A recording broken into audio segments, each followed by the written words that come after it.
சொர்க்கத்துல உங்களுக்காக ஒரு பிரம்மாண்டமான பிரைவேட் மாளிகையை கட்டிக்க முடியும்னு சொன்னா நம்புவீங்களா? அதுவும் நீங்க தினமும் செய்யற ஒரு சின்ன விஷயத்துக்காக. நான் சும்மா சொல்லல, இது 100% உண்மையான கேரண்டி. இந்த உலகத்துல 30 வருஷம் பணம் சேர்த்து ஒரு சின்ன வீடு கட்டுறதுக்குள்ள போதும்னு ஆகிடுது.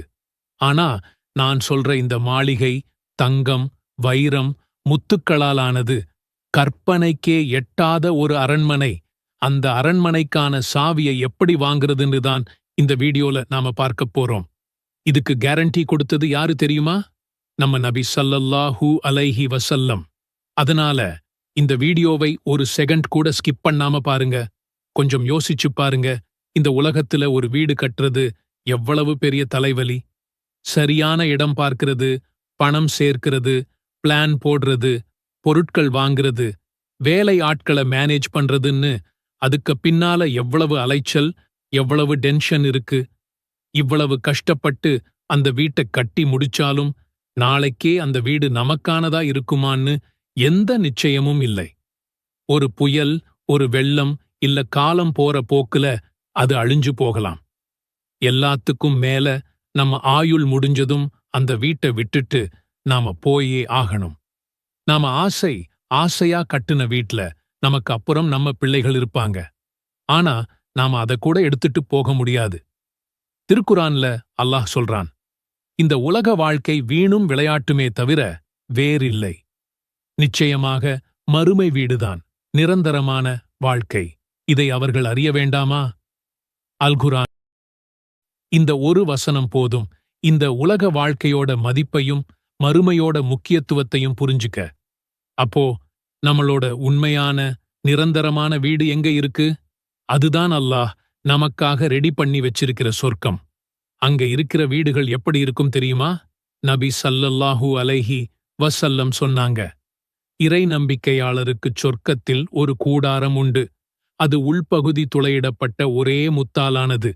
அதன் உயரம் மட்டுமே 60 மைல்கள். யோசிச்சு பாருங்க, ஒரே ஒரு முத்தால 60 மைல் உயரத்துக்கு ஒரு மாளிகை.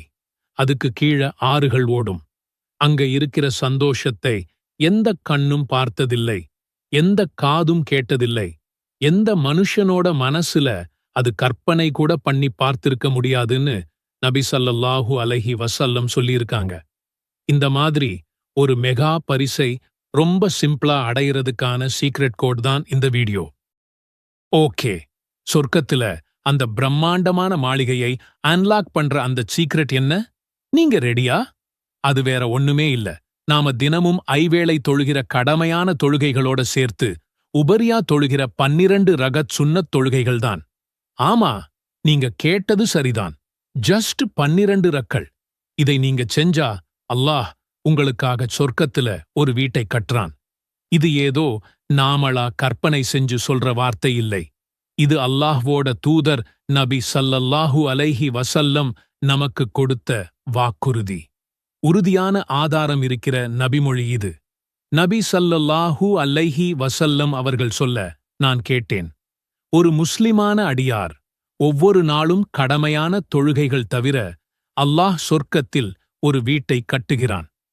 இந்த நபிமொழியை கேட்டதிலிருந்து தன் வாழ்க்கையோட கடைசி நாள் வரைக்கும் அந்த 12 ரகத்களை அவங்க ஒரு நாள் கூட விட்டதே இல்லைன்னு உம்மு ஹபீபா அவங்க சொல்றாங்க.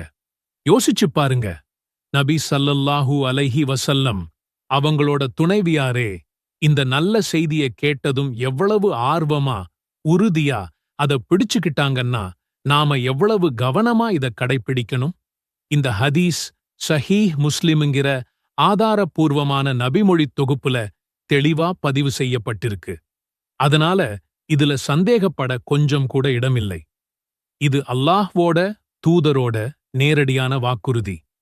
மறுமையில அல்லாஹ் ஒருத்தருக்கு கொடுக்கிற மிகப்பெரிய பரிசு சொர்க்கம். அந்த சொர்க்கத்திலேயே நமக்காக ஒரு ஸ்பெஷல் மாளிகை கிடைக்கிறது. எவ்வளவு பெரிய பாக்கியம்! அது மட்டும் இல்ல, இதுக்கு ஒரு போனஸும் இருக்கு.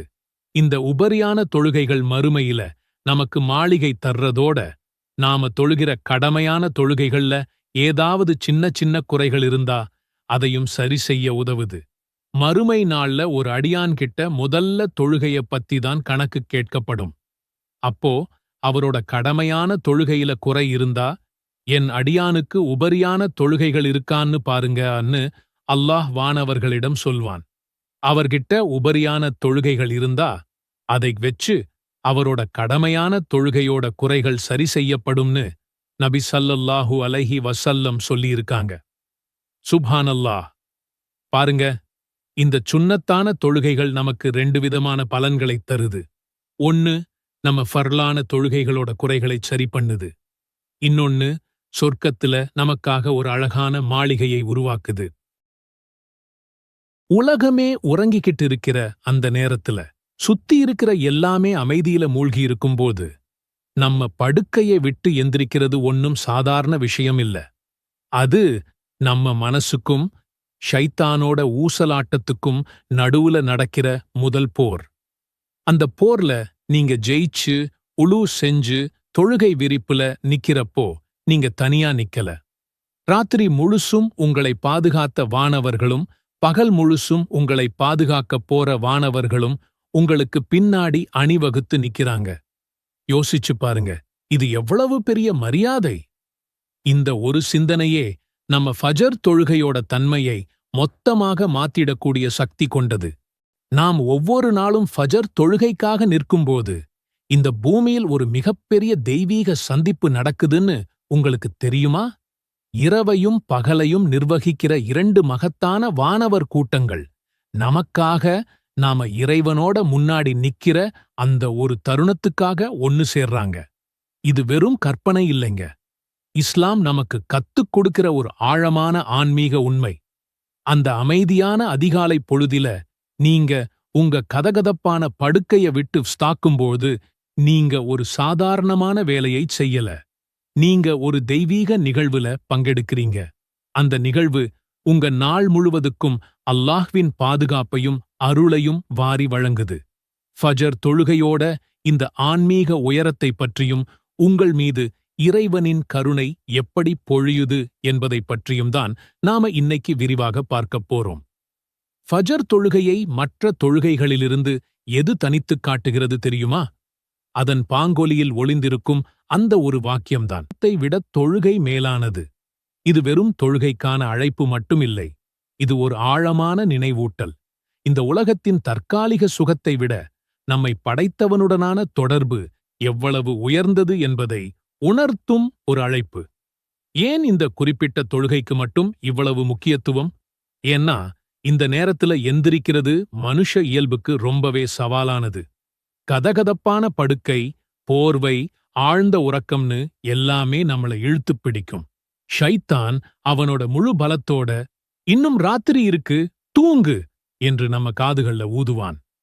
நபி ஸல்லல்லாஹு அலைஹி வஸல்லம் அவர்கள் சொன்னது போல, தூங்குற ஒருத்தரோட பிடரியில ஷைத்தான் 3 முடிச்சுகளைப் போடுறான். நீங்க கண் விழித்து அல்லாஹ்வை நினைக்கும்போது முதல் முடிச்சு அவிழுது. நீங்க உலூஜ் செய்யும்போது 2வது முடிச்சு அவிழுது. நீங்க தொழுது முடிக்கும்போது 3வது முடிச்சும் அவிழ்ந்துடுது. அதுக்கப்புறம் பாருங்க, உங்க நாள் சுறுசுறுப்பாகவும் மன அமைதியுடனும் தொடங்கும். இல்லைன்னா சோம்பலும் குழப்பமுமாதான் அந்த நாள் விடுகிறது. அப்போ பாருங்க, ஃபஜர் தொழுகை என்பது சும்மா ஒரு வணக்கம் இல்லை. அது நம்ம நாள் எப்படி அமையப்போகுதுன்னு தீர்மானிக்கிற ஒரு சக்தி வாய்ந்த தொடக்கம். அது அன்னைக்கு நமக்கு தேவையான ஆன்மீக உறுதி, மன அமைதி, தீயவற்றிலிருந்து நம்மை காக்கும் ஒரு கவசம். ஃபஜரின் சிறப்பு இதோடு முடிந்துவிடவில்லை. இதில்தான் அந்த அற்புதமே நிகழ்கிறது, வானவர்களின் சந்திப்பு. இதை வெறும் வார்த்தையா கடந்து போகாம கொஞ்சம் ஆழமா சிந்திப்போம். அல்லாஹ் இந்த பிரபஞ்சத்தை நிர்வகிக்க கோடிக்கணக்கான வானவர்களை படைச்சிருக்கிறான். அவங்கள ஒரு குழுவினர் இரவு முழுவதும் நம்மள பாதுகாக்கிறாங்க. இன்னொரு குழுவினர் பகல் முழுவதும் அந்த பணியைச் செய்ய வராங்க. இந்த 2 வானவர் படைகளும் சந்திக்கிற நேரம் 2. ஒன்னு அசர் தொழுகை, மற்றொன்று ஃபஜர் தொழுகை. நபி ஸல்லல்லாஹு அலைஹி வஸல்லம் அவர்கள் இந்த அற்புத நிகழ்வை பற்றி இப்படி விளக்கினாங்க. இரவு மற்றும் பகல் பணிக்காக நியமிக்கப்பட்ட வானவர்கள் உங்களிடம் மாறி மாறி வந்து செல்கின்றனர். அவர்கள் ஃபஜ்ர் மற்றும் அசர் தொழுகை நேரத்தில் சந்தித்துக் கொள்கின்றனர். இந்த சந்திப்பு நடக்கும்போது ஃபஜர் தொழுகைக்காக நிக்கிற அடியார்களை அவங்க பார்க்கறாங்க. இரவு பணி முடிஞ்சு மேலே போற வானவர்களிடம் எல்லாம் அறிந்த அல்லாஹ் கேட்பான், என் அடியார்களை எந்த நிலையில் விட்டு வந்தீர்கள்? அதுக்கு அந்த வானவர்கள், யா அல்லாஹ், நாங்கள் அவங்க கிட்ட போகும்போதும் அவங்க தொழுது கொண்டிருந்தார்கள், அவங்களை விட்டு நாங்கள் பிரியும்போதும் அவங்க தொழுது கொண்டிருந்தார்கள் என்று சாட்சி கூறுவார்கள். சுப்ஹானல்லாஹ், என்ன ஒரு பாக்கியம் இது! அகிலங்களின் அதிபதியான அல்லாஹ்வின் சமூகத்திலே அவனுடைய பரிசுத்தமான வானவர்களால் நமக்காக ஒரு நற்சான்றிதழ் கொடுக்கப்படுது. இந்த அடியான் உலகமே தூங்கிக்கிட்டு இருந்தப்போ எனக்காக எழுந்து நின்னான் என்று அல்லாஹ்விடம் நம்ம பத்தி பேசப்படுது. இந்த சாட்சியத்தை விட பெரிய கண்ணியம் நமக்கு வேற என்னங்க வேணும்? இதைத்தான் அல்லாஹ் திருக்குரானில் எவ்வளவு அழகாகச் சொல்கிறான் பாருங்கள். சூரா அல் இஸ்ராவின் 78வது வசனத்தில, நிச்சயமாக ஃபஜ்ருடைய தொழுகை சான்று கூறப்படுவதாக இருக்கிறது என்று குறிப்பிடுகிறான். அதாவது, அந்த நேரத்தில் ஓதப்படும் குர்ஆன் வசனங்களுக்கும் செய்யப்படும் வணக்கத்திற்கும் இந்த வானவர்கள் சாட்சிகளாக இருக்கிறார்கள். நாம் தொழுகையில் தனியாக நிற்பதாக நினைக்கிறோம். ஆனால் உண்மையில் ஒளியால் படைக்கப்பட்ட வானவர்களின் ஒரு பெரும் கூட்டம் நமக்குச் சாட்சியாக நின்று கொண்டிருக்கிறது. இந்த உணர்வு நம் தொழுகையில் இன்னும் அதிக கவனத்தையும் பணிவையும் கொண்டுவரும். வானவர்களின் சாட்சியம் ஒரு சிறப்பு என்றால், இந்த தொழுகையை விடாமல் தொழுபவர்களுக்கு அல்லாஹ் வாக்களித்துள்ள பரிசுகள் ஏராளம். முதலாவது, அல்லாஹ்வின் முழுமையான பாதுகாப்பு.